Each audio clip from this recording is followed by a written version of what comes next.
Today on Age of Empires Mobile, we're going to be answering the golden question: what are the best signet rings to be unlocking for your account? And I'm going to give you some tips and tricks along the way when it comes to advice on what should you be unlocking, because obviously different players and different spend levels will have their own solutions to some of these scenarios. So with that said, smash like, comment, and subscribe, and let's dive in to some signet rings. So, as you guys know, when it comes to getting a signet ring, you're going to have to do the fine craft method. We get one free spin every single day. And if you are trying to be a free-to-play player and earn these hammers like I am, the only way at the moment you can do that without any events being injected into the game at the current stage is through the VIP store. If you go down, you're going to see here, you can actually get these fishing hammers. They are 500 coins per one. So I think if I remember correctly, that's about 20k should cost you, and that is done. That's for the week, right? And then wait till next week and you're able to buy some more, right? That's going to be the only way you're going to be able to get those hammers outside the free daily. And as you guys know, you need the hammers in order to obviously obtain the currency here for your signet rings, right? So if we go to the jeweler's collection now, we can actually see a variety of different rings, and people are probably wondering what rings to unlock. And I already unlocked 2 rings straight away, and they're going to be the first 2 we are going to be talking about. But what I'm going to suggest for straight away free-to-play players is to focus on a couple of these rare rings that we're going to be discussing. And then what you're going to be doing is focusing on a few of these epic rings, because these are the ones that most likely will give you a decent impact on your march, especially on open field or garrison PvP gameplay. And then what you'll do is work towards on the 1.6k rings and then the 4k ring, just one of them at first, for your main marches, right? So that's kind of your stepping stones as a free-to-play player. If you're a bit of a spender and you've got access to more coins, you're most likely going to jump ship on the blues and you're going to go more onto the epics and probably getting 1 or 2 of these 1.6k rings, and then you'll be doing the same. You'll be working towards a 4k ring for your main march, right? So just remember that. Keep that progression in your head. Don't try and do something silly and probably get the 4k ring straight away. Only the whales and super spenders are going to be able to do that. But for everyone else who has to work a little bit of effort and put some effort into it, we're going to have to set ourselves some boundaries so we can work towards some milestones, right? So with that, let's talk about these rings. So we need to talk about 3 different rare rings that honestly you're going to be taking advantage of for your account. I know it sounds stupid. Even a spender probably is thinking there's no way I'm going to be equipping a rare ring. But listen to me now, you big spenders. You are putting yourself at a massive disadvantage if you just don't do this one simple thing when it comes to your downtime. And that is to do with the Ring of Violet as well as the Ring of Sunflower. These 2 first rings work hand in hand, and you can obviously put these on 2 different gathering marches. The whole purpose of this, obviously increasing your gathering speed, as well as the Ring of Sunflower actually gives you extra resources. Really, really powerful rings, honestly, especially in the longer process of the game when you are going to be needing to farm as much resources to keep your troops healed, to keep training your troops because of the amount of food resources required. It's kind of crazy, right? So honestly, do not sleep on these 2 gathering ones. You can obviously equip them how you like. I would actually put the Ring of Sunflower on my Dio-chan. I just kind of messed up, and then put the gathering speed on someone else because she already has enough gathering speed. I'm going to be real with you. And then the next, 3rd and final kind of blue ring that honestly you should not sleep on is the Hyacinth. And thank you all of you guys in the old comment section that told me how to pronounce it. It's Hyacinth.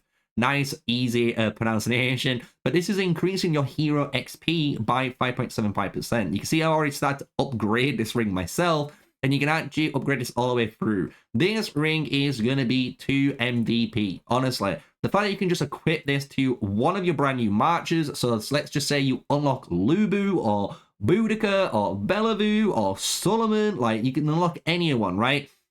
Slap this ring straight away on them. And as you're using them in the open field and like killing those tribesmen, they're going to level up even quicker and will use less of your XP tomes that you can be using for another hero. So again, this ring honestly saves you so much time that I really did not want to miss out on. So with that, what other blue rings are actually worth investing into? Okay, so with that in mind, there's only two different rings I would potentially buy, and that is only a potentially, in the blue section, right? One of them is actually not too bad, especially if you're a player that just wants a nice, okay ring that's going to be defensive. And that is going to be the very first ring, the Ring of Clover. It's only 200 to purchase, and this has a 50% chance to reduce damage taken all the way up to 25% for 3 seconds, and this triggers every 6. Honestly, cutting down damage by a quarter is actually so good, especially for free-to-play players and low spenders that are just looking for something there while they've not got, you know, a legendary artifacts, you know, ring that's super powered up that they can be using, right? So Ring of Clover is honestly something that you can use as a defensive option. I'm not going to put any hate on it. And as well, there's only one ring I actually like here, and it's only for one type of march, and that is going to be the Ring of Rose. This deals strategy damage to the enemy troop. It gives you nice troop attack and defense, which is good, and it's 125% damage. The only people ever going to be buying this ring is people that are going to be trying to use YSS and those type of archer marchers in the game. This is honestly an okay 200 ring that does a nice spike amount of damage to the target while you're waiting for the more powerful rings for that match that honestly is required to make it functional in the open field. So I wouldn't actually say this is a bad ring, but I just wouldn't put it on the top of my list. All of the other 4 rings, I honestly do not like. I'm going to be real with you. I really do not like these 4 rings.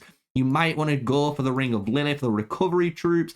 I personally don't like this 150%, but again, it's kind of understandable for certain free-to-play builds that use like Josephine in a rally. I can see it there again, but I would not be putting those at my top priority. The top priority for those 200 rings are definitely the 2 that I've discussed down here, which is the Hyacinth and the Sunflower. So with that, now let's talk about the epic rings. So when it comes to the epic ring category, there is honestly 2 paths to take, right? There is safe signet rings. These are just rings that are very overall friendly. You can use them on multiple builds because they're flexible enough for that, but it doesn't mean they're the best in slot. So if you want a safe ring that you know if you buy it, you can put it on multiple matches, I'm going to suggest a few of these rings right now that I actually would go for because I do like some of them myself, and I am considering getting them.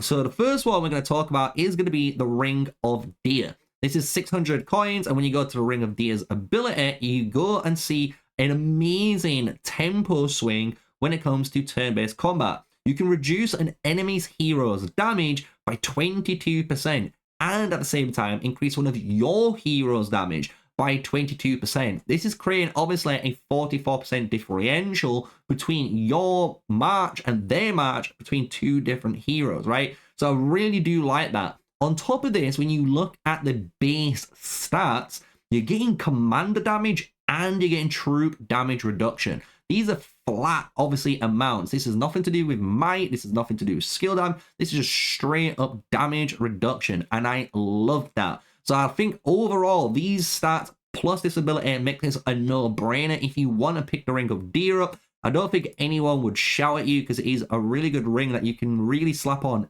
any march, and it is going to perform really, really well.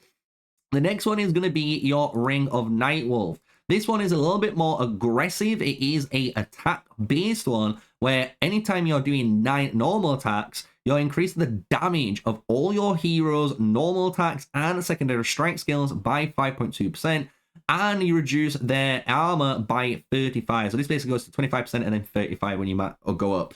Really good all-in ring. If you're going for, again, archers, cavalry, this ring you can put on any of those commanders, and you can obviously swap this around. Really versatile ring, but it's more offensive. It's not more of a tempo swing ring like the Deer was. So just remember that. Ring of Nightwolf, good again, double up. We've got commander damage, which we all care about, And then the troop attack buff is just even more damage on top of damage. So do like the Ring of Nightwolf, really good ring to pick up as well, depending on the choice of your marches you want to go for.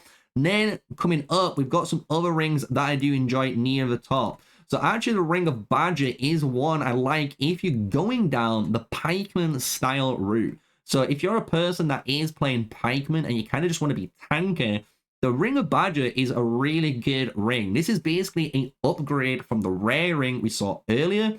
So this is for the first 18 seconds after entering battle, reduces your troops' normal attack and secondary strike damage taken by 31.5%. So we're just reducing all the damage that we're going to be taking from being surrounded, which is amazing to do. On top of this, we're getting troop defense and troop damage reduction on that march, which is even more what we care about. Because as a pikeman, you've got to think, if we can reduce as much damage as possible, our counterattacks is doing so much value for us in that swarm, right? So that is the whole purpose, and I really do like the Ring of Badger. So if you're looking for an epic ring for a pikeman match, I would go for this. Why not, right? And this is kind of why I needed to make this video in this style, so I do apologize, because everyone does have different marches and different, paths that they want to follow. So why not give you guys the most information as I can? From here, the Ring of Bear. This is another really good one. It's kind of more all out and it's more tailored again towards archers. You can put this on infantry too, depending on what you want to go for, and as well as cavalry. This reduces all your heroes' armor by 20 points, which isn't too bad, to be fair, when you can increase that quite easily through certain talents and, of course, your formation setup. You increase your commander's might, though, by 105.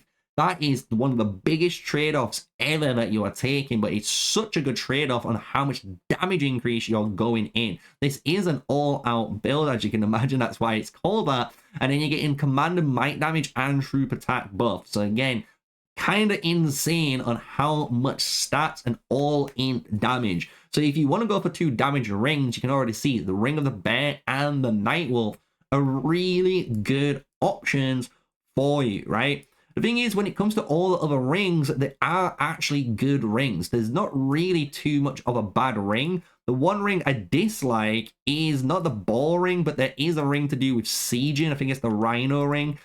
I would not do this. Just personally, for me to you guys, do not buy that Ring of Rhino. You will feel it as a waste because it's only going to be activated during sieges.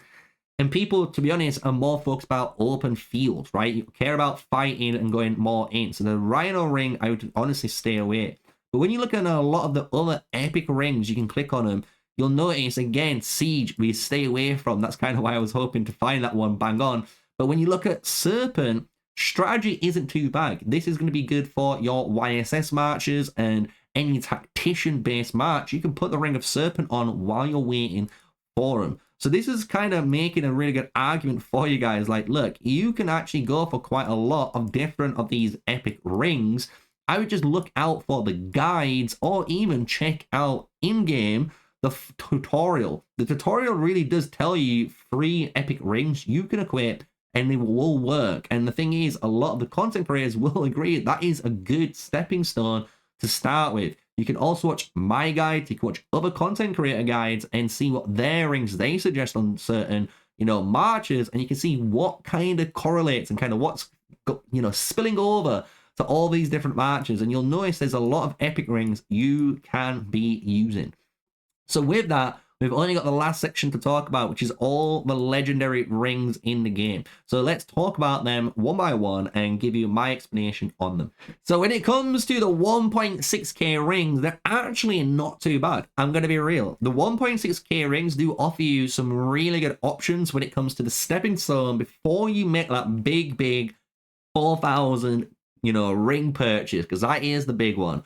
The 1.6k ones do offer you a different variety of options depending on what you want. 2 rings that honestly stand out straight away, especially if you're a warrior archer player and just warriors in general, is going to be the Lofty Mountain or the Tranquil Water. These 2 rings on their own basically are the damage reduction and the safe rings. These ones, you know, if you put this on any march, for the first 18 seconds of entering battle, you're reducing might damage taken by 15%, and after 18 seconds, it increases your troop damage by 15%. This is obviously going on a strategy bonus, but you can apply this to so many different heroes in the game. The flat damage reduction on its own is such a powerful ability, and you'll notice with a legendary ring now, we get 3 actual stats. We're getting commander damage, which is really good.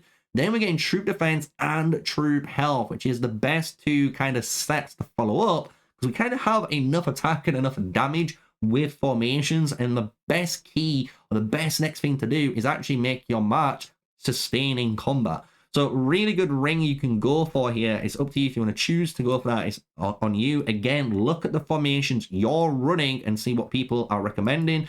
Tranquil Water is pretty much the same, but instead it's just for the first 18 seconds of entering battle, reduce your troop damage taken by 40%. So it's pretty much the exact same thing, but you're losing out on the endings part of the Lofty Mountain. Same, you've got troop skill damage reduction, really good defense and health on your troops. So really good 3 triple stats when it comes to equipping it. Again, you really do like this when it comes to just taking literally no damage. So that's why we do like those 2 rings off the bat. Scorching Flame is a very interesting one. This, again, gives you more damage. So it increases your might by 22% when you use a commander skill. So you can be using this technically as a substitute to any of your might DPS commanders. It's a really good one for that. Gives you rage recovery speed, commander damage, and troops attack. One of the first rings we've noticed, if you've seen, with rage recovery speed. So really powerful stat there that you can have on your formation. I honestly do like that flame. When we come to the Effulgent Sun, this is now for your main bops, if you want to say. So if you're playing El Cid, this is kind of what you want to hit them with. So enter a charging state, and after 3 seconds, you deal massive damage. 400% might damage bonus. It's skill damage, troop attack, and troop defense. Really powerful on cavalry, I'll be honest. Really powerful if you're going to go for a cavalry build. I do see certain players have told me, I don't know if this is correct because I haven't seen it myself yet until we fight someone properly, but infantry, actually some infantry can use this too because they're able to sustain some really good damage, and the fact that this is doing a 400% bop just gives that infantry something to be scary about. So you can use this on infantry supposedly, but I would recommend this more on the cavalry hype train. And then the best last damage thing is actually to do with your tactician archers and potentially your Hannibal. If you're going to go for a tactician, you know, cavalry build, you could put the Azure Moon on one of those cavalry. Why? Again, same as before, this is a 3-second delay after the entering the charging state, but you deal strategy damage and it's 480%.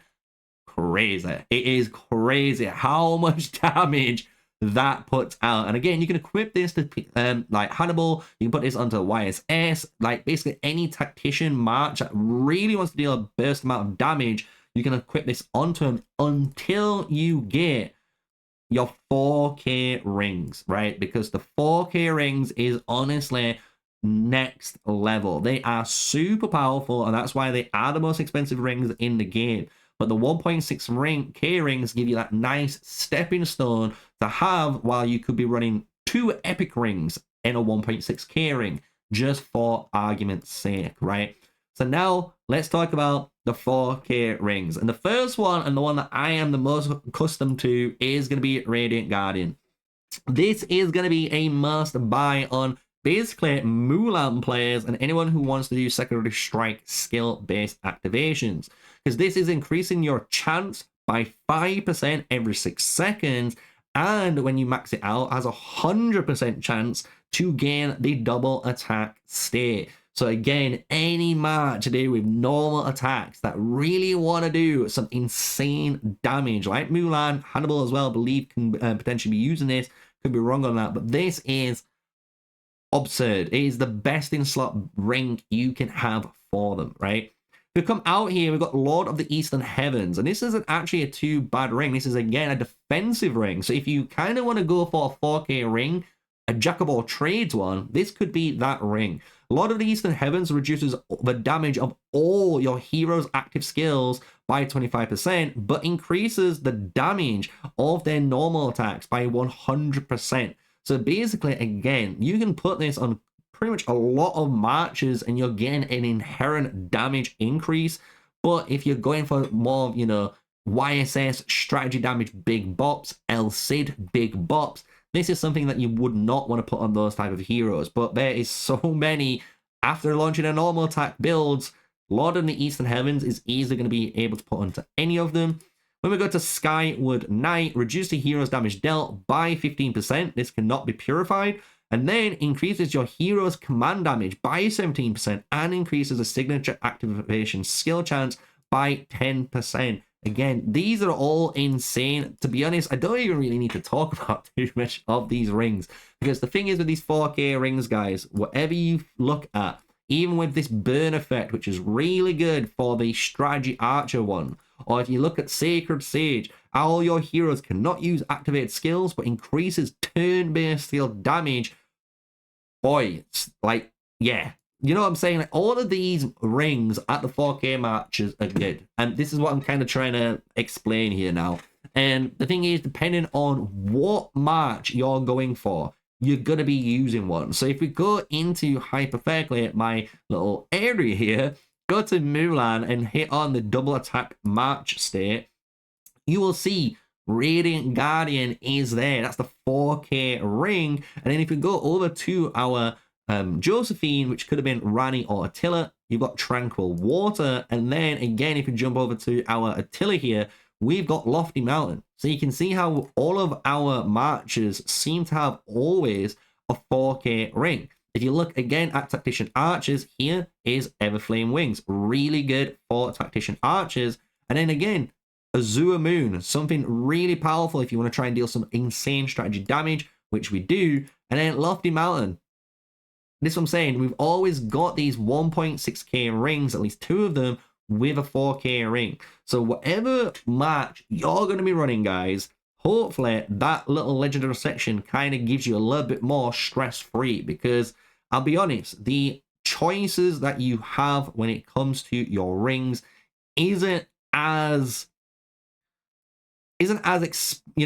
flexible when it comes to the 4K rings, right? The 4K rings are there for one specific job and you are going to be equipping them. So it is what it is. The real question is, what are you going to unlock when it comes to the 1.6K and the 600 rings, right? And if you guys want me to do a tier list, maybe a full tier list, and that might help you guys out when it comes to Signet Rings, let me know in the comment section down below. But hopefully this video, when we've just been talking about Signet Rings, how good the blue ones are, how good the purple ones are, how good the 1.6K ones are, and how good the 4K ones are, you've heard my opinion, and maybe it's giving you guys a little bit more information, and obviously maybe it settles those nerves when it comes to investing into your first ring, right? So with that, smash a like, comment, and subscribe. My name's MrSneakyy, the one and only. It's been Age of Empires Mobile, and until the next video, stay safe, stay sneaky, peace out.